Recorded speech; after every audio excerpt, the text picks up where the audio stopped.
10 நாட்கள் நடைபெறும் புத்தக திருவிழாவில் துவக்கத்தினை மங்கள விளக்கின் ஒளியேற்றுதலோடு துவங்குகிறோம்.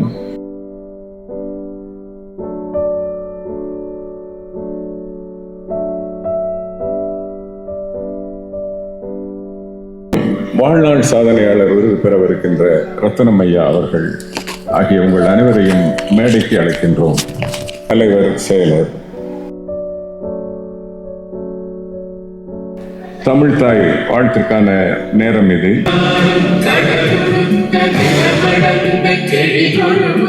Good evening to all. It gives me immense pleasure to extend my warm welcome to our esteemed chief guest, Ms. M. Rani Kanchana, IRS Additional Commissioner of Income Tax, Coimbatore, who has graciously consented to inaugurate the Coimbatore Book Fair Festival 2026. Madam, welcome. Dream job of IRS service வந்து join பண்ணி she has been flourishing well, and அது மட்டும் இல்லாமங்க இப்போ she is doing PhD in Tamil. Madam, இது எல்லாத்துக்கும் ஒரு எடுத்துக்காட்டுங்க. ஒரு இடத்துல நிற்கல, she is still continuing and pursuing her dream, though the dream job is still there, and she is also pursuing her dream of Tamil literature பண்ணிட்டு இருக்காங்க. அடுத்தது madam, welcome madam. I welcome Dr. K. Ratnam ஐயா அவர்கள். I welcome our office bearers, past presidents, senior members, and exhibitors and the visitors for Coimbatore Book Fair 2024. கொடிஷாவில் வந்துங்க எல்லா துறையிலையும் நாங்கள் வந்து ஒரு எக்ஸிபிஷன் நடத்திட்டு இருக்கிறோங்க. ஒரு 10 இயர்ஸ்க்கு முன்னால் வந்து பெரியவங்கெல்லாம் சேர்ந்துங்க புக் ஃபேர் நடத்தணும்னு ஆரம்பித்தோம். அப்போது வேல்மணி அண்ணா, அயோகா சுப்பிரமணிய அண்ணா எல்லாம் ஒன்று சேர்ந்து, டிபி அண்ணா, ஏவி அண்ணா, அப்போ சுந்தரம் சார் டைமில் தான் நாங்கள் ஆரம்பித்தோம். இன்றைக்கி வந்து ஒவ்வொருத்தர் வீட்லேயும் இன்றைக்கி புக் ஃபேரில் வாங்கிட்டு போன புக்கு 2 புக்கு 3 புக்கு இருக்கிற அளவுக்கு வந்துருச்சுங்க. So we have entered the 10th edition and ரொம்ப நல்லா போயிட்டு இருக்குதுங்க. Encouragements are really good. அதனால வந்துங்க இந்த ஒவ்வொரு தாட்டும் நாங்கள் பண்ணுறப்போ இந்த தடவை வேல்மணி அண்ணா ஃபோன் பண்ணி வேறு சொன்னாருங்க, புக் ஃபேர் நல்லா சிறப்பாக நடத்துவோன்னு சொன்னாங்க. அதே மாதிரி எங்கள் சேர்மனும் சிறப்பாக நிறைய புக் ஸ்டால்ஸ் இன்க்ரீஸ் பண்ணியிருக்காங்க. அபவுட் 100 ஸ்டால் இன்க்ரீஸ் ஆயிருக்குங்க இந்த வருஷம். So I once again thank and welcome chief guest and all the dignitaries. Thank you. தலைமை விருந்தினர் திருமதி எம். ராணி காஞ்சனா அவர்களை பற்றிய ஒரு சிறிய அறிமுகம். கடந்த 2010ஆம் ஆண்டு மத்திய அரசின் தேர்வாணைய குழுவின் மூலம் தேர்ச்சி பெற்று கடந்த 14 ஆண்டுகளுக்கு மேலாக மத்திய அரசு துறையிலே பணியாற்றி வருகின்றார் திருமதி ராணி காஞ்சனா அவர்கள். கோவையில் உள்ள வருமான வரித்துறையின் கூடுதல் ஆணையராகவும் பணியாற்றி வருகிறார். நமது ஊருக்கு அருகில் உள்ள நெகமத்தை பூர்வீகமாக கொண்ட இவர் எளிய முறையிலே தன் வாழ்க்கையை துவங்கி பொள்ளாச்சி மற்றும் கோவையில் உள்ள பூசாக்கா கலைக்கல்லூரியில் தன்னுடைய இளங்கலை முதுகலை பட்டங்களை முடித்து வந்திருக்கின்றார் இன்றைய தலைமை விருந்தினர். அவரை வரவேற்பதிலே, அவர் வந்திருப்பதிலே ஒடிஷாவில் உள்ள நாங்கள் அனைவருமே மட்டற்ற மகிழ்ச்சி அடைகின்றோம், பெருமை கொள்கின்றோம். தலைமை விருந்தினர் திருமதி ராணி காஞ்சனா ஐஆர்எஸ் கூடுதல் ஆணையர் வருமான வரித்துறை அவர்களை சிறப்புரை ஆற்றிட அன்புடன் அழைக்கின்றோம். Sami sir, chairman Mister Rajesh, Rathnammaiya, dignitaries, கீழே இருக்கிறவங்க, வாசகர்கள், எழுத்தாளர்கள் எல்லாத்துக்குமே வெரி குட் ஈவினிங்க. எனக்கு தமிழும் இங்கிலீஷும் கலந்து தான் பேச வரும். சென்ட்ரல் கவர்மெண்ட் சர்வீஸில் இருக்குங்காட்டி அது ஃபுல்லாக தமிழ் வரலை. ஸோ ப்ளீஸ் எக்ஸ்கியூஸ் மீங்க. First of all thank you so much team Kodissia for having me ஹியருங்க. ஃபஸ்ட்டு ரங்கசாமி சார் வந்து என்னை இன்வைட் பண்ண வரும்போது I thought I would be an odd one out. நம்மளுக்கு ஒன்றும் எழுத தெரியாதே, வாசிக்க மட்டும்தானே தெரியும், and how do we sit in யோசிச்சா. but then this is such an honor. Thank you so much for having me here.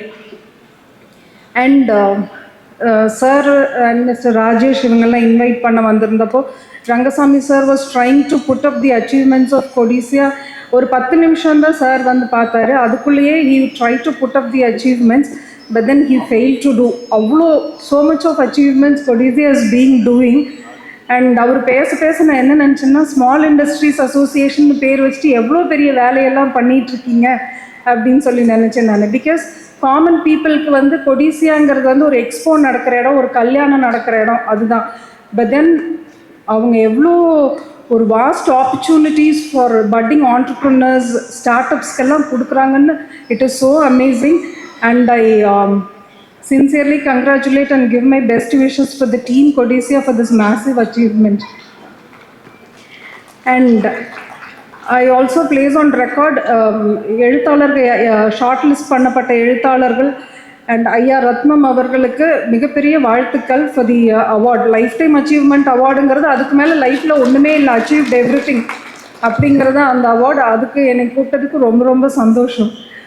So வையமை here, நமக்கு தான் எழுத வராதே, நம்ம இங்கே இருக்கோன்னு பார்த்தா, பட் வாசிக்கிறது வந்து இட் இஸ் அ நோபல் திங்குன்னு நான் நினைப்பேன். நான் என்னோட இதில் வந்து நான் வாசிக்க ஆரம்பித்தது ஒரு 2வது 3வது படிக்கும் போதே ஆரம்பிச்சிட்டேன். பட் யாரும் சொல்லி கொடுத்து வரல, it just came out spontaneously. அப்போ வந்து நம்ம குமுதம், கல்கண்டு, ராணி தேவி இதெல்லாம் வரும்.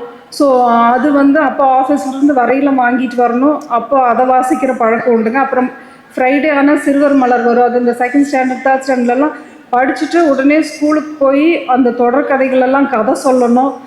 நம்ம கொஞ்சம் கெத்து காட்டணும், ஃபஸ்ட்டு நம்ம படிச்சிட்டோம் அப்படிங்கிற மாதிரி. So it all started like that. அதுவும் இல்லாமல் அவசரமாக இருக்குது. இப்போ மாதிரி நேரமே எல்லாம் அப்போ பேப்பர் வராது, கொஞ்சம் லேட்டாக தான் வரும். அதுக்குள்ளே அம்மா ஜட பின்ன கீழே குமிஞ்சாலும் டவுன் ஒழுகு. அதனால இப்படியே வச்சு புக் படிச்சுட்டு அப்படியே ஸ்கூலுக்கு போடணும். ஸோ அப்படியே கொஞ்சம் கொஞ்சமாக இம்ப்ரூவ் ஆச்சு.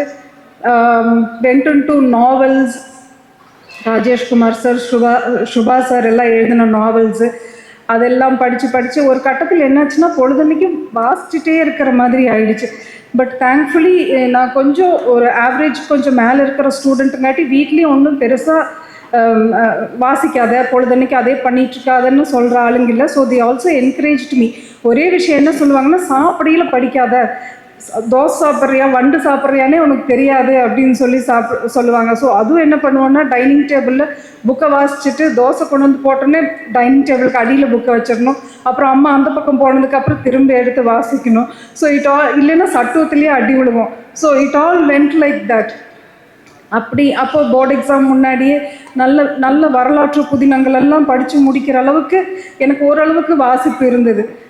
ஸோ அந்த டைமில் வந்து நிறைய பேர் இதை வந்து ஒரு பெரிய விஷயமா பேசுவாங்க, எப்படி இவ்வளோ வாசிக்கிறேன்னு. எனக்கு அது பெருசாக தோணலை. ஐ டோன்ட் நோ, பிகாஸ் நான் மற்ற குறைகள் என்கிட்ட இருக்கலாம், பட் இந்த விஷயத்தில் வந்து ஐ வாஸ் ஸோ ப்ரோ. நிறைய வாசிப்போம்னு it all started like that. Then college போகும்போது, நம்ம காலேஜ் போனாலே ஒரு ஸ்டெப் மேலே நடப்போம், ஒரு ரிபல் மோட் இருக்கும் இல்லைங்களா. அப்போ வந்து I was introduce to Jayakanthan sir, இந்த மாதிரி நிறையா புது ரைட்டர்ஸ். அப்போ வந்து நம்ம ஊர்லெல்லாம் இருக்கும்போது வந்து எல்லா வீட்லேயும் புக்கு வாங்க மாட்டாங்க. இப்போ மாதிரி ஒரு வீட்டில் ஃபோன் இருக்கும், அந்த வீட்டில் தான் போய் ஃபோன் பேசணும். அது மாதிரி யாரோ ஒருத்தர் தான் வந்து 1-2 பேர் தான் அறிவாளியாக இருப்பாங்க, புக்ஸ் வாங்கி வச்சுருப்பாங்க. ஸோ அவங்ககிட்டருந்து வாங்கி படிச்சுட்டு திருப்பி பத்திரமா கொடுக்கணும். பட் தென் காலேஜ் வந்ததுக்கப்புறம் நாமளே கொஞ்சம் புக்ஸ் வாங்க ஆரம்பித்து கொஞ்சம் வாசிக்க ஆரம்பித்தோம். And special mention to my head of the department doctor N Kannan sir இங்கே இருக்கார். அவர் வந்து ஆக்சுவலி அகடமிக்ஸ் எவ்வளோ படிக்கிறதுக்கு சொல்கிறாரோ அதே அளவுக்கு புக்கு வாசிக்க சொல்லுவார். நம்ம போய் சார்கிட்ட பேசும்போது ஒரு புக்கை பற்றி பேசணுன்னா ரொம்ப உற்சாகம் ஆகிடுவார். So I was always surrounded by அந்த மாதிரி மக்கள் தான். கண்ணன் சார்கிட்டலாம் புக்கை பற்றி பேசினோம்னா அவ்வளோ உற்சாகமாக பேசி நம்மளுக்கே ஆச்சரியமாக, இந்த மனுஷனுக்கு வயசே ஆகாத புக்கை பற்றி பேசிகிட்டே இருக்கார் அப்படிங்கிற மாதிரி இருக்கும். So surrounded by good people. இது இன்னும் ஜாஸ்தி ஆகிட்டு தான் போச்சு. இது எப்போ நான் வந்து இவ்வளோ நாளாக வாசிக்கிறோம், இது நமக்கு எங்கேயோ ஹெல்ப் பண்ணுச்சுன்னு எப்போ எனக்கு புரிஞ்சுதுன்னா, நான் யூபிஎஸ்சியில் தமிழ் லிட்ரேச்சர் ஆப்ஷனல் எடுத்திருந்தேன். It was a cake walk for me. ஈஸியாக போயிடுச்சு. எனக்கு அது கஷ்டப்பட்டு படிக்க வேண்டிய தேவையே இல்லை. இட் வாஸ் ஜஸ்ட் அப்படியே சும்மா வாசிக்கலாம், போய் பரீட்சை எழுதலாங்கிறது போலதான் இருந்தது. அப்படி தான் நான் எழுதினேன். அண்ட் தமிழில் வந்து அங்கே யூஸ்வலாக நம்ம சென்னை போன உடனே வந்து இந்த மாதிரி கோச்சிங் இன்ஸ்டியூட்ஸ்லாம் டெஸ்ட்டெல்லாம் வைப்பாங்க. அப்போ வந்து டெஸ்ட் எல்லாம் பேப்பர்ஸ் எல்லாம் கரெக்ட் பண்ணிவிட்டு அந்த இன்ஸ்டியூட் சார் சொன்னார், காஞ்சனா உங்களுக்கு வந்து எழுத்து பிழையே வரல அப்படின்னு சொன்னார். எனக்கு அது ரொம்ப சாதாரணப்பட்டுச்சு. ஆமாம், எனக்கு எப்போவுமே வராது, இதையே ஒரு பெரிய விஷயமா சொல்கிறாங்கன்னு. So there were people who were struggling for that. But ஆனால் எனக்கு அது நார்மலாக வந்துச்சு. இது வந்து எனக்கு படித்து வரல. ஏன்னா நான் எம்ஏ தமிழ் பண்ணும்போது தொல்காப்பியத்தில் பார்த்திங்கன்னா ஒற்று மிகும் இடங்கள் மிகா இடங்கள்னு இருக்கும். அந்த இலக்கணத்தை படித்து என்னால் புரிஞ்சிக்கவே முடியல. ஸோ எனக்கு எப்படி இது வந்துச்சுன்னா பிகாஸ் ஆஃப் த பேஜ் மெமரின்னு நினைக்கிறேன். நான் வாசித்ததுடைய பேஜ் மெமரி அப்படியே எனக்கு இன்கல்கேட் ஆகி எனக்கு இன்னி வரைக்கும் எழுத்து பிழையே வந்ததில்லை. அது எனக்கு ஒரு மிகப்பெரிய கர்வம் உண்டு. நம்ம தமிழை வந்து கரெக்டாக எழுதுகிறோங்கிறதுல வந்து எனக்கு மிகப்பெரிய கர்வம் உண்டு. I thank all my teachers. யார் இந்த மாதிரி எழுத்தாளர்கள் எல்லாத்துக்குமே ரொம்ப ரொம்ப தேங்க்ஸ் இந்த டைமில் ஆக்சுவலி. ஸோ எழுத்துன்னு பார்க்கும்போதுங்க எனக்கு ரொம்ப கோர்வையாக வராது. எனக்கு தெரிஞ்ச விஷயங்கள் சொல்கிறேன். எழுத்துங்கும் போது அது வந்து it takes so much of responsibility. ஏன்னா நம்ம ஒரு ஒரு கதையோ ஏதோ ஒரு கருத்தோ எதை நம்ம சொன்னோம்னாலும் அது அப்படியே வாசகர்களுக்கு கிட்ட போய் சேரும். அவங்க அப்படியே அதை என்க்ராஸ் பண்ணி அதனால லைஃப் மாறுறவங்க நிறைய பேர் இருக்கிறாங்க. ஸோ நிறைய பொறுப்புகள் தேவை. அண்ட் மோரோவர் ஒரு புக்கு எழுதி பப்ளிஷ் பண்ணி அதை இவ்வளோ பேர் வந்து அதை பிடிச்சி வாங்கிறதுங்கிறது வந்து சாதாரண விஷயமே கிடையாது. It requires so much of patience, dedication, perseverance எல்லாமே நிறைய இருக்குது. And one more thing what I would say is, இப்போது ஒரு புக்கு எழுதுகிறாங்கன்னா அது வந்து படைப்பு தான். படைக்கிறவங்க எல்லாருமே கடவுள் தான். ஸோ ஒன்ஸ் ஒரு புக்கு எழுதியாச்சு இல்லை ஒரு சினிமா எடுத்தாச்சு அப்படின்னா அவங்களுக்கெல்லாம் சாவே இல்லைன்னு சொல்லுவேன். நம்ம ஊரில் சின்ன வயசில் நம்ம தும்முனோம்னா 100 ஆயுசு 100 தாண்டி அப்படி சொல்லுவாங்களே, அது மாதிரி எழுத்தாளர்களுக்கு சாவே கிடையாது. ஸோ ஒன்ஸ் யுவர் இலக்கியம் இஸ் ஆன் டேபிள், அதுக்கப்புறம் அது பேசும். எழுத்தாளர்கள் இருந்தாலுமே இல்லைனாலுமே அது வழியாக அவங்க பேசுவாங்க. So this is what I wanted to say. ஒரு சின்ன விஷயம் என்னென்னா, வீட்டில் கிட்ஸ்க்கு ஃபோனை கொடுக்கும்போது கொஞ்சம் புக்கும் கொடுக்கலாம். ஏன்னா பிகாஸ் ஒரு பாட்டு இன்டர்நெட்டில் வருது, யூடியூப்பில் வருதுன்னா வந்து ஒரு 5வது நிமிஷம் 10வது நிமிஷம் இவ்வளோ மில்லியன் வியூ அவ்வளோ மில்லியன் வியூ அப்படின்னு சொல்கிறாங்க. பட் தென் ஒரு புக்கு ரெடியாகி அதை வாங்குகிற மக்களோட எண்ணிக்கை வந்து ரொம்ப குறைஞ்சிருச்சோங்கிற மாதிரி எனக்கு ஒரு ஃபீல். ஸோ குழந்தைங்களுக்கு புக்ஸ் கொடுப்போம் பிகாஸ் அது நல்ல எண்ணங்கள் வளர்க்கும், நல்ல சிந்தனைகளை கொடுக்கும். இன்டர்ன் நம்ம லைஃப்பும் நல்லபடியாக ஆகும். Thank you so much for the ஆப்பர்ச்சுனிட்டிங்க. Thank you so much. கடந்த 5 ஆண்டுகளாக அவங்க வந்து புத்தக திருவிழாவுக்கு வந்துட்டு போயிருக்காங்க. இந்த வருடம் அவர்களை தலைமை விருந்தினராக அழைத்ததிலே ஒட்டுமொத்த கொடியேற்றியாவும் மற்றற்ற மகிழ்ச்சி அடைகின்றோம். வணக்கம்.